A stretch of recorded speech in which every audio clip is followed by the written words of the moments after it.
प्रिय भाइयों और बहनों, आज का विषय बहुत सरल है लेकिन जीवन बदल देने वाला है, विनम्रता। एक बात सोचिए, पेड़ पर जब फल आते हैं तो शाखाएं नीचे क्यों झुक जाती है? क्योंकि भार नहीं, मूल्य बढ़ गया होता है। जिसके जीवन में ज्ञान आता है, पद आता है, धन आता है, अगर वह झुकता नहीं तो समझ लीजिए अभी फल पका नहीं है। आप देख रहे हैं हमारा अपना आध्यात्मिक परिवार पवित्र पथ, जहां हम जीवन को सरल, शांत और सत्य मार्ग पर ले जाने का प्रयास करते हैं। आज हम कहानी के माध्यम से समझेंगे विनम्रता क्यों आवश्यक है, अहंकार क्यों विनाश का कारण है और विनम्रता कैसे हमें ईश्वर के निकट ले जाती है। एक छोटे से गांव में दो पेड़ थे, एक बहुत ऊंचा नारियल का पेड़ और दूसरा आम का पेड़। नारियल का पेड़ बहुत सीधा और ऊंचा था। वह अक्सर कहता, देखो मैं कितना ऊंचा हूँ, मुझे सब दूर से देखते हैं। आम का पेड़ चुप रहता, जब उसमें फल आते वह झुक जाता। एक दिन तूफान आया, तेज आंधी चली, जो पेड़ सीधा खड़ा था वह टूट गया, जो झुका हुआ था वह बच गया।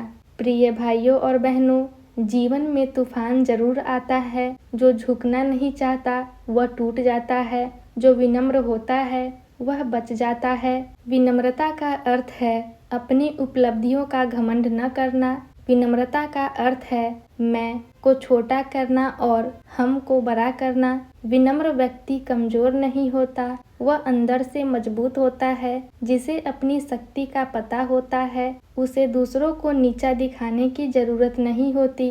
एक और कहानी के माध्यम से समझिए। एक बार एक महान संत नदी के किनारे बैठे थे। एक युवक आया और बोला, मैं बहुत विद्वान हूँ, मैंने अनेक शास्त्र पढ़े हैं। संत मुस्कुराए और बोले, अच्छा है, पर क्या तुमने अपने भीतर के अहंकार को पढ़ा है? युवक चुप हो गया। संत ने कहा, ज्ञान सिर में हो तो अहंकार बन जाता है, ज्ञान हृदय में हो तो विनम्रता बन जाता है। वर्षों बाद वही युवक महान गुरु बना। लोगों ने पूछा, आपकी सबसे बड़ी शिक्षा क्या है? उन्होंने कहा, झुको तभी सीख पाओगे। भगवान श्री राम ने राजमहल छोड़ दिया लेकिन कभी अभिमान नहीं किया। भगवान श्री कृष्ण ने गीता का उपदेश दिए पर स्वयं को भगवान नहीं सारथी कहे। हनुमान जी जैसे बलवान भी कहते हैं, मैं तो प्रभु का दास हूँ। यही विनम्रता है, शक्ति होते हुए भी नम्र रहना। विनम्र व्यक्ति सबका प्रिय होता है। विनम्रता से संबंध मजबूत होते हैं। विनम्रता से मन शांत रहता है। ईश्वर की कृपा विनम्र हृदय पर ही बरसती है। अहंकार दरवाजा बंद करता है, विनम्रता दरवाजा खोल देती है। जीवन में कैसे अपनाएं? पहला, हर सफलता पर ईश्वर की कृपा कहना।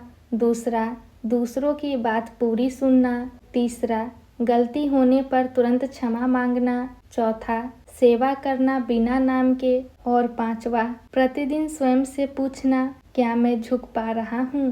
प्रिय भाइयों और बहनों, झुकना हार नहीं है, झुकना महानता है। नदी इसलिए समुद्र बनती है क्योंकि वह नीचे बहती है। अगर जीवन में शांति चाहिए तो विनम्रता अपनाइए, अगर ईश्वर चाहिए तो अहंकार छोड़िए। आज से संकल्प ले, हम ऊंचे बनेंगे लेकिन झुककर। यही संदेश है आज के सत्संग का। आप जुड़े रहिए पवित्र पथ के साथ, जहां हर दिन जीवन को पवित्र बनाने का प्रयास होता है। जय श्री राम, जय श्री कृष्ण, हर हर महादेव।